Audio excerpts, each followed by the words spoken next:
Mwaka 2025 mahakama ya hakimu mkazi ya Dar es Salaam katika eneo la Kisutu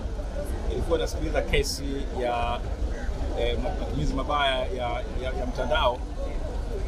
ambayo ilikuwa inamhusu mwenyekiti wa Chama cha Demokrasia na Maendeleo ndugu Tundu Antipas Mugwai Lissu mbele ya hakimu mfawidhi Mwini. Sasa kesi ile ilitakiwa iendelee kusikilizwa, lakini upande wa mashtaka umesema kwamba unaomba kesi hii iahirishwe kutokana na kwamba kuna maombi ya mapitio ambayo upande wa wakili wa mshtakiwa Tundu Lissu umewasilisha katika mahakama kuu ya Dar es Salaam ukitaka kupinga kwanza ukatiba